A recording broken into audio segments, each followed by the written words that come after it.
അഗ്നിജ്വാല A deep love story ഭാഗം 61. ദേഷ്യമൊന്നും തോന്നല്ലേട്ടോ, ഇഷ്ടം കൊണ്ടാ. ഒത്തിരി ഇഷ്ടാടാ എനിക്ക്. അതുകൊണ്ടാ നിന്നെ എപ്പോഴും ഇങ്ങനെ ചേർത്ത് പിടിക്കുന്നേ.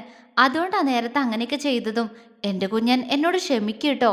അഗ്നി അവളുടെ നെറ്റിയുടെ സൈഡിലായി ചുംബിച്ചോണ്ട് പറഞ്ഞു. ഉം. ജ്വാല മൂളി. അപ്പോ നമ്മൾ തമ്മിലുള്ള പ്രശ്നങ്ങളൊക്കെ തീർന്നില്ലേ? ഉം. അവള് പിന്നെയും മൂളി. എന്താണ് മൂളന് ഒരു കനം പോരല്ലോ? അവൻ അവളുടെ താടിയിൽ പിടിച്ചു കൊഞ്ചിച്ചു. അവളുടെ ചുണ്ടിലൊരു ചിരി തെളിഞ്ഞു. തീർന്നു, പക്ഷേ ഇനി എന്നെ അങ്ങനെ ചെയ്യല്ലേ? അവള് പറഞ്ഞതും അവൻ അവളെ കുറുമ്പോടെ നോക്കി. അതൊന്നും പറയാൻ പറ്റില്ല. നിനക്കിഷ്ടാവുന്നില്ലെങ്കിൽ നീ എന്നെ തട്ടി മാറ്റണം, അല്ലാതെ അള്ളിപ്പിടിക്കല്ല ചെയ്യണ്ടേ. അങ്ങനെ പിടിച്ചാ പിന്നെ ഞാൻ എന്താ കരുതേണ്ട എന്റെ പൂച്ചക്കുട്ടി? അവൻ അവളുടെ താടിയിലൊന്ന് ചുംബിച്ചു. അഗ്നി. അവള് ചിണുങ്ങി. അപ്പൊ ദേവേട്ടനോ? അവൻ കണ്ണിറുക്കിക്കൊണ്ട് ചോദിച്ചു. പോ, ഞാൻ വിളിക്കൂല. അത് പെട്ടെന്ന് വന്നതാ. ഞാനെന്തിനാ അങ്ങനെയൊക്കെ വിളിക്കുന്നേ? അവൾ മുഖം വീർപ്പിച്ചു.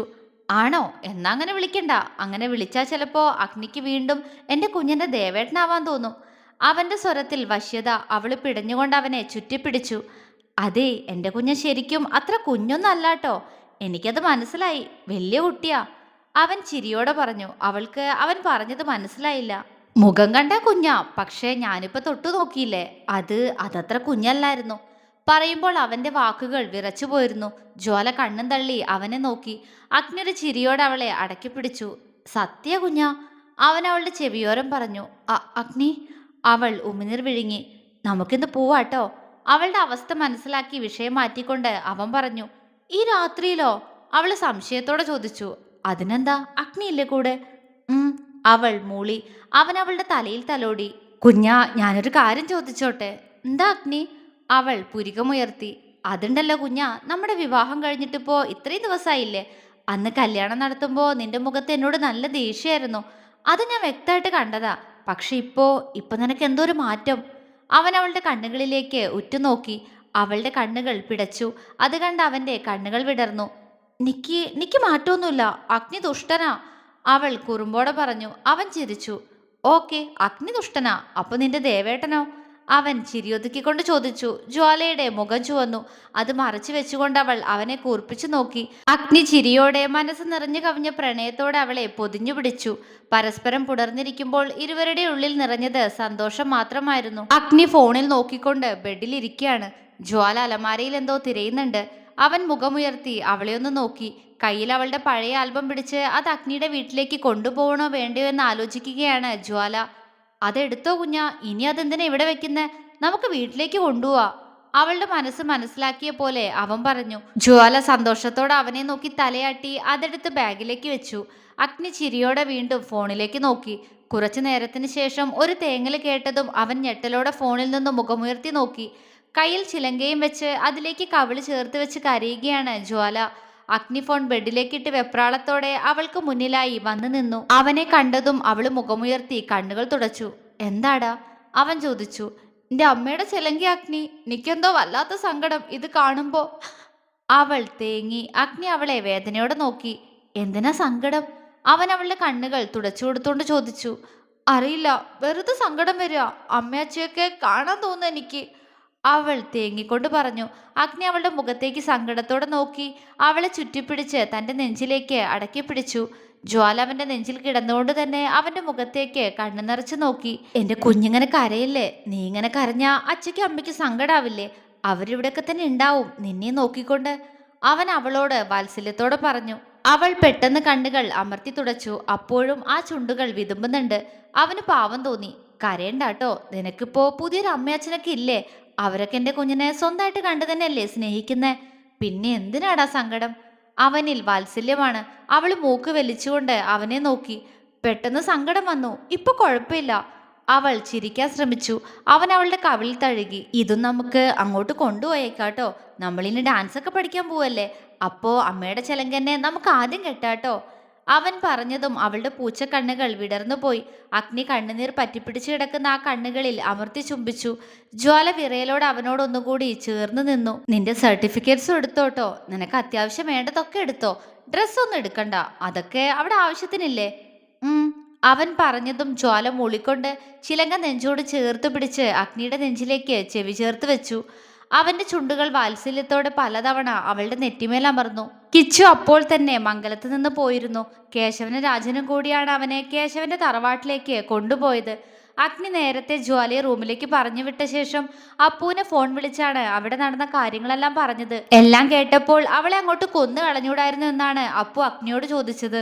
അങ്ങനെ അഗ്നിയുടെ നിർദ്ദേശം അനുസരിച്ച് അവരുടെ അടുത്ത ഫാമിലി ഫ്രണ്ട് കൂടിയായ ഡോക്ടർ പത്മജിയെ കൂട്ടി മംഗലത്തേക്ക് വന്നിരിക്കുകയാണ് അപ്പു ഇപ്പോൾ. കാര്യങ്ങളെല്ലാം അപ്പു അവരോട് ആദ്യമേ പറഞ്ഞിട്ടുണ്ടായിരുന്നു. എങ്ങനെയുണ്ട് ആൻറ്റി? സുരഭിയെ പരിശോധിച്ച് പുറത്തേക്കിറങ്ങിയ ഡോക്ടറോട് അപ്പു ചോദിച്ചു. പത്മജ ചുറ്റും കൂടി നിന്ന് തന്നെ ആകുലതയോടെ നോക്കുന്ന അരുന്ധതി അംബികയെ സൗബിയെ നോക്കിക്കൊണ്ട് മുന്നോട്ട് നടന്നു. പേടിക്കാനൊന്നുമില്ല, പിന്നെ സ്ത്രീകളെ ഇങ്ങനെ ഉപദ്രവിക്കാൻ പാടില്ല എന്നാ കേസാ. നിങ്ങൾക്ക് വേണമെങ്കിൽ കംപ്ലൈന്റ് കൊടുക്കാം. അഗ്നിദേവ് അതിന് ഓക്കെ ആണെന്ന് പറഞ്ഞിട്ടുണ്ട്. പത്മജ പറഞ്ഞു. ഇല്ല, പരാതിയൊന്നും ഇല്ല ഡോക്ടർ. ഞങ്ങളുടെ മോൾക്ക് എങ്ങനെയുണ്ടെന്ന് മാത്രം അറിഞ്ഞാൽ മതി. അരുന്ധതി കണ്ണു നിറച്ചുകൊണ്ട് പറഞ്ഞു. ഷീസ് ഫൈൻ നൗ, പക്ഷേ ബോഡി വീക്കാ. പലയിടത്തും മുറിവുണ്ട്. ഞാൻ പ്രിസ്ക്രൈബ് ചെയ്തിട്ടുള്ള ഈ മെഡിസിൻസ് കൊടുക്കൂ. പിന്നെ ഓയിൻമെന്റ് മുറിവ് പറ്റിയെടുത്ത് പുരട്ടുക. നന്നായി കെയർ ചെയ്യണം. അവർ പറഞ്ഞതും അരുന്ധതി തലയാട്ടി. വരുത്തി വെച്ചത് ആന്റി അവളെല്ലാം. ഇനി ഇവര് കേസ് കൊടുത്താലും ഏട്ടനത് പ്രശ്നമല്ല, കൊടുത്തോട്ടെ. അപ്പു പുച്ഛത്തോടെ പറഞ്ഞു. അരുന്ധതി മറുപടി പറയാതെ അവനെ ഉറ്റുനോക്കി. അഗ്നിയുടെ അതേപോലെ ഉശിരുള്ളവൻ. അവരുടെ മനസ്സ് നിറഞ്ഞു. അവരരികിൽ നിൽക്കുന്ന സൗബിയുടെ കയ്യിൽ അമർത്തിപ്പിടിച്ചു. അവൾ എന്തായെന്ന പോലെ അവരെ നോക്കി. അഗ്നിയുടെ അനിയനാ നിനക്ക് വേണ്ടി ഞാൻ കണ്ടുപിടിച്ചവൻ, നോക്ക്. അരുന്ധതി പത്മജിയോടൊപ്പം പുറത്തേക്ക് നടക്കുന്ന അപ്പുവിനെ കാണിച്ചു കൊടുത്തുകൊണ്ട് സൗബിയോട് പറഞ്ഞു. അവളുടെ നോട്ടം അപ്പുവിലേക്ക് നീണ്ട മാത്രയിൽ ആ കണ്ണുകളൊന്ന് വിടർന്നെങ്കിലും പെട്ടെന്ന് അവൾ അരുന്ധതിയെ തുറച്ചു നോക്കി. എന്താടി? അവളുടെ നോട്ടം കണ്ട് അരുന്ധതി ചോദിച്ചു. അമ്മയ്ക്കെന്താ വട്ടോ? ഇയാളെ ഞാൻ കല്യാണത്തിന് അന്ന് കണ്ടിട്ടുണ്ട്. അഗ്നിയേട്ടന്റെ അനിയനല്ലേ, എനിക്ക് വേണ്ട. അവൾ പേടിയോടെ പറഞ്ഞു. അരുന്ധതി അവളെ ദേഷ്യത്തോടെ നോക്കി. എന്ത് വേണ്ടാന്ന്? നോക്ക്, എന്തൊരു ഭംഗി അവനെ കാണാൻ. പിന്നെ നീ കരുതുന്ന പോലെ അഗ്നിയെ പോലെ അത്ര ചൂടനൊന്നുമല്ല ഇവൻ. ഒരു പാവാ. ജ്വാല പറയുന്ന കേട്ടിരുന്നു. അരുന്ധതി അവളെ പറഞ്ഞു മനസ്സിലാക്കിക്കാൻ നോക്കി. എന്നാലും അമ്മേ, എനിക്കെന്തോ പേടി. ഒന്ന് പോടി. നിനക്ക് അവൻ ഇഷ്ടായോ അത് പറ ആദ്യം. അരുന്ധതി സംശയത്തോടെ ചോദിച്ചു. സൗബിയുടെ കണ്ണുകൾ സിറ്റ് ഔട്ടിൽ നിന്നും ഡോക്ടറോട് സംസാരിക്കുന്ന അപ്പുവിലേക്ക് നീണ്ടു. ഒരൊത്ത പുരുഷനാണ് അവനെന്ന് ഒറ്റ നോട്ടത്തിൽ തന്നെ തോന്നിപ്പോയി അവൾക്ക്. ആ മുഖം കാണാൻ നല്ല ഭംഗി. അവൾ ചിരിയോടെ ഓർത്തു.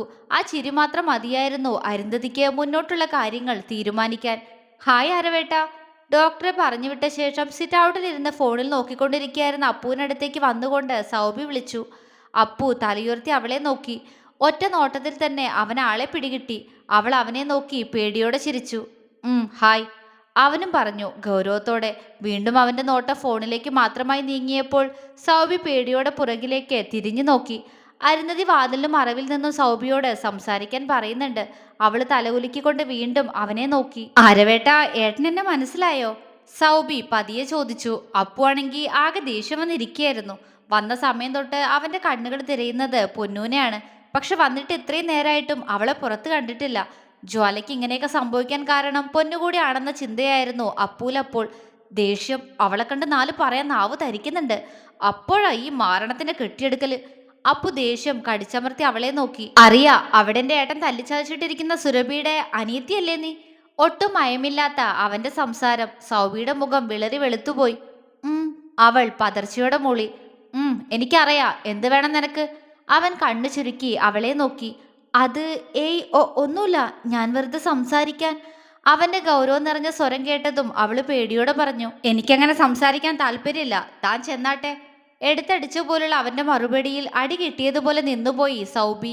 അടുത്ത നിമിഷം അവനെ ദേഷ്യത്തോടെ ഒന്നുകൂടി നോക്കിക്കൊണ്ടവൾ ചാടിത്തുള്ളി അകത്തേക്ക് നടന്നു. അത് കണ്ട് പുച്ഛിച്ചുകൊണ്ട് അപ്പു വീണ്ടും ഫോണിലേക്ക് നോക്കി. അരുന്ധതി അവൾ പോകുന്നത് നോക്കി മങ്ങിയ മുഖത്തോടെ നേരെ നോക്കിയത് തന്നെ നോക്കി നിൽക്കുന്ന അംബികയാണ്. അവരുടെ നോട്ടത്തിൽ അരുന്ധതി ഒന്ന് പതറിയെങ്കിലും ഒന്ന് ചിരിക്കാൻ ശ്രമിച്ചുകൊണ്ട് പെട്ടെന്നവർ അടുക്കളയിലേക്ക് പോയി. എന്നാൽ സൗബി അപ്പുവിന്റെ അടുത്തേക്ക് പോയ സമയം തൊട്ട് അവരെ തന്നെ ശ്രദ്ധിച്ചുകൊണ്ട് നിന്ന അംബികയുടെ മുഖം കനത്തു. ഓ, അപ്പൊ നിങ്ങൾക്കും അവനില് ഒരു കണ്ണുണ്ടായിരുന്നു അല്ലേ? നടക്കില്ലേട്ടത്തി, അവനെന്റെ പൊന്നൂനുള്ളതാ. മനസ്സിൽ കുടിലമായി പറഞ്ഞുകൊണ്ട് അംബിക പൊന്നൂന്റെ റൂമിലേക്ക് നടന്നു. അപ്പോഴും എങ്ങനെയെങ്കിലും പൊന്നൂനെ അപ്പൂനെയും തമ്മിൽ സംസാരിപ്പിക്കണമെന്ന ചിന്തയായിരുന്നു അംബികയിൽ. പക്ഷെ പെണ്ണ് അങ്ങനെ പറഞ്ഞ അനുസരിക്കില്ല. അവൻ കാണണമെന്ന് പറഞ്ഞൊന്ന് കള്ളം പറയാ, അതേ വഴിയുള്ളൂ. പൊന്നൂന്റെ വാതിൽ തട്ടി വിളിക്കുമ്പോഴേക്കും അവരുടെ മനസ്സിൽ അങ്ങനെ ഒരു പ്ലാൻ തയ്യാറായിരുന്നു. എന്റെ ഈശ്വര, ഈ ഏട്ടനും ജോലയ്ക്ക് എവിടെ? ബാക്കിയുള്ളവൻ വന്നിട്ട് സമയം കുറച്ചായില്ലോ. അപ്പു ഒന്ന് നിശ്വസിച്ചുകൊണ്ട് പറഞ്ഞു, റൂമിലേക്ക് പോയി വിളിച്ചാലോ? അവൻ ആലോചിച്ചു. ഏയ്, അല്ലെങ്കിൽ വേണ്ട, അവരിങ്ങോട്ട് വരട്ടെ. ആലോചനയോടെ പറഞ്ഞുകൊണ്ട് അവൻ ഫോണിൽ നോക്കിയിരുന്നു. അപ്പോഴും കണ്ണുകൾ അകത്തേക്ക് ഇടയ്ക്കിടെ നീളുന്നുണ്ടായിരുന്നു. അല്പനേരം കഴിഞ്ഞതും തനിക്കരികിൽ ആരോ വന്നു നിൽക്കുന്നത് പോലെ തോന്നിയാണ് അപ്പു മുഖമുയർത്തി നോക്കിയത്. മുന്നിൽ അവനെ നോക്കിക്കൊണ്ട് നിൽക്കുന്ന പൊന്നു. നിമിഷ നേരം കൊണ്ട് അപ്പുവിന്റെ മുഖം വലിഞ്ഞു മുറുകി. അവൻ തിണ്ണയിൽ നിന്നും എഴുന്നേറ്റ് നിന്ന് അവളെ ദേഷ്യത്തോടെ നോക്കി. എന്നെ അന്വേഷിച്ചു എന്ന് അമ്മ പറഞ്ഞു. എന്താ? പൊന്നു അവനെ നോക്കി സംശയത്തോടെ ചോദിച്ചു. പക്ഷേ അപ്പുവിന്റെ മുഖത്ത് ദേഷ്യമാണ്, അവളോട് വെറുപ്പാണ്. ആ കണ്ണുകളിലെ ദേഷ്യം എന്തിനാണെന്ന് മനസ്സിലാവാതെ പൊന്നു അപ്പോഴും അവനെ നോക്കി നിന്നു സംശയത്തോടെ. അപ്പുവിന്റെ മുഖത്തെ ദേഷ്യം കണ്ട് പൊന്നുവിന്റെ മുഖം ചുളിഞ്ഞുപോയി. എന്താ? അവൾ അവനോട് ചോദിച്ചു. നീ കരുതിയതുപോലെ പ്ലാൻ വർക്കൗട്ട് ആയില്ല അല്ലേ? അപ്പു അവളോട് പരിഹാസത്തോടെ ചോദിച്ചു. പൊന്നുവിനൊന്നും മനസ്സിലായില്ല. എന്ത് പ്ലാൻ? നിങ്ങൾ എന്തീ പറയുന്നേ? അഗ്നിയേട്ടനെയും ജ്വാലയും കണ്ടില്ലേ? ഇരിക്കൂ, ഞാൻ വിളിക്കാം. അവൾ പറഞ്ഞുകൊണ്ട് പെട്ടെന്ന് തിരിഞ്ഞു നടന്നു. ഡി, ഒന്ന് നിന്നേ, എനിക്ക് അവരെയല്ല നിന്നെ കാണണ്ടേ. അപ്പു അവളോട് ഗൗരവത്തോടെ പറഞ്ഞു. പൊന്നു അവനെ തിരിഞ്ഞു നോക്കി. എങ്കിൽ എന്താന്ന് വെച്ചാ വേഗം പറയൂ, ഇതല്ലാതെ നോക്കി ദഹിപ്പിച്ചിട്ട് എന്താ കാര്യം? പൊന്നു ദേഷ്യത്തോട് ആദ്യം അവനോടായും അവസാനം പിറുപിറുക്കലോടെയും പറഞ്ഞു. ഓ, എന്താ അവളുടെ ദേഷ്യം? അതല്ലെങ്കിൽ അങ്ങനല്ലേ വരൂ. ആ ചരണിന്റെ അല്ല അനിയത്തി, അവനുള്ളിൽ അതേ വിഷം കാണാതിരിക്കില്ലല്ലോ. അപ്പു പുച്ഛത്തോടെ പറഞ്ഞു. പൊന്നു അവനെ തുറച്ചു നോക്കി. നോക്ക് ജന്തു, നീ എന്ത് കരുതിയടി? നിന്റെ അഭിനയം കണ്ട് എല്ലാരും വീഴുന്നോ? എന്റെ ഏട്ടന്റെ മുന്നില് നല്ലവളെ അഭിനയിച്ചപ്പോ നിന്റെ അഭിനയം കണ്ട് എന്റെ ഏട്ടൻ വീണ് കാണും. പക്ഷെ ഇത് അഗ്നിയല്ല, ആരവാ. നിന്നെപ്പോലുള്ളവരെ കണ്ടാ എനിക്ക് പെട്ടെന്ന് മനസ്സിലാവും. അവൻ വെറുപ്പോടെ പറഞ്ഞു. പൊന്നുവിന് ദേഷ്യവും സങ്കടവും എല്ലാം വരുന്നുണ്ടായിരുന്നു. എന്തിനാ ഇയാൾ എന്നോട് ഇങ്ങനെ പെരുമാറുന്നേ? അവളുടെ കണ്ണുകൾ ഒരു വേള നിറഞ്ഞുപോയി. ഓ, തുടങ്ങിയല്ലോ. അല്ലെങ്കിലും ഇതൊക്കെ നിങ്ങൾ പെണ്ണുങ്ങളുടെ സ്ഥിര അടവല്ലേ? ഒന്ന് പറഞ്ഞ് രണ്ടാമത്തിന് കണ്ണു നിറയ്ക്കല്. അതിലാണല്ലോ സഹതാപം പിടിച്ചു പറ്റുന്ന നിങ്ങള്. അവൻ ചുണ്ടുകൊട്ടി. ആ അതെ, അതിന് തനിക്കെന്ത് വേണം? താനീ പറഞ്ഞതുപോലൊരു പെണ്ണ് തന്നെയാ ജ്വാലയും. സദാസമയം കണ്ണു നിറച്ച് നടക്കുന്നവളും അവള് തന്നെയാ. അപ്പൊ അതും സഹതാപം പിടിച്ചു പറ്റാനായിരിക്കും അല്ലേ? അവൾ അവനെ നോക്കി കണ്ണുരുട്ടിക്കൊണ്ട് ചോദിച്ചു. അപ്പുവിന്റെ വാ ഒരു നിമിഷം അടഞ്ഞുപോയി. എങ്കിലും തോൽക്കാൻ മനസ്സില്ലാതെ അവൻ അവളെ തറപ്പിച്ചു നോക്കി. അവളൊരു പാവ, അതുകൊണ്ട് അവൾക്ക് പെട്ടെന്ന് വിഷമം വരും. നീയൊക്കെ കൂടി അതിനങ്ങനെ ആക്കി, ഒരു പ്രതികരണശേഷി ഇല്ലാതെ. അവൻ ദേഷ്യത്തോടെ പറഞ്ഞു. ആണെങ്കിൽ കണക്കായിപ്പോയി. അതിനിപ്പോ എന്ത് വേണം? താൻ കുറെ നേരം ആയല്ലോ തുടങ്ങിയിട്ട് ബ്ലാ ബ്ലാന്ന് പറയാൻ. തനിക്ക് എന്താ വേണ്ടെന്ന് വെച്ചാ അത് പറ. പൊന്നു അവന് നേരെ ചീറി. അപ്പൂന് അവളുടെ സംസാരം കേട്ട് അവൾക്കിട്ടൊന്ന് പൊട്ടിക്കാനുള്ള കലി വരുന്നുണ്ടായിരുന്നു. അവനൊന്ന് കണ്ണടച്ച് തുറന്ന് അവളുടെ തൊട്ടു മുന്നിൽ വന്നു നിന്നു. അവൾ അവനെ തന്നെ നോക്കി ദേഷ്യത്തോടെ. സ്നേഹം കാണിച്ച് ജ്വാല ചതിച്ച് മതിയായില്ലേടി നിനക്കൊന്നും? ഏട്ടനും അനിയത്തിയും കൂടി മാറി മാറി പറ്റിച്ച് അതിനിങ്ങനെ ആക്കി. നിന്നെ അവൾക്ക് എന്ത് വിശ്വാസമാണെന്നോ? എപ്പോഴും നിന്നെപ്പറ്റി പറയാനേ അവൾക്ക് സമയമുള്ളൂ. പക്ഷെ ചരണിന്റെ അനിയത്തിയല്ലേ, അവന്റെ അതേ സ്വഭാവമാവും നിനക്കെന്ന് എനിക്കറിയാലോ. അത് ഇന്നത്തോടെ ഉറപ്പാവുകയും ചെയ്തു. അവൻ വലിഞ്ഞു മുറുകിയ മുഖത്തോടെ പറഞ്ഞു. പൊന്നു അവനെ സംശയത്തോടെ നോക്കി. എന്താടി ഇങ്ങനെ നോക്കുന്നേ? ഒന്നും അറിയാത്ത പോലെ. ആ പെണ്ണ് നിന്നെ വിശ്വാസമുള്ളതുകൊണ്ടല്ലേ നിന്റെ കൂടെ കുളത്തിൽ വന്നേ? ആ നീ അവളെ അവിടെ തനിച്ചാക്കി വന്നത് ആ സുരഭി പറഞ്ഞിട്ടല്ലേ? അവൾക്ക് കൊല്ലാനിട്ട് കൊടുക്കാൻ. എന്നിട്ട് നിന്ന് ചിലയ്ക്കുന്നോ? അവന്റെ ശബ്ദം ദേഷ്യത്താൽ അല്പം ഉയർന്നു പോയി. പൊന്നു അവനെ തുറച്ചു നോക്കി. പതിയെ കണ്ണുകൾ നിറയുന്നതും അവ കവിളിനെ നനച്ചുകൊണ്ട് പുറത്തേക്ക് ഒഴുകുന്നതും അപ്പു കണ്ടു. അവൻ അവളെ പുരികം ചുളിച്ചു നോക്കി. അത്രയും നേരം കണ്ട ശൗര്യം അവളിൽ നിന്നും പോയതുപോലെ ആ ചുണ്ടുകൾ പോലും സങ്കടത്താൽ വിറയ്ക്കുന്നു. തുടരും.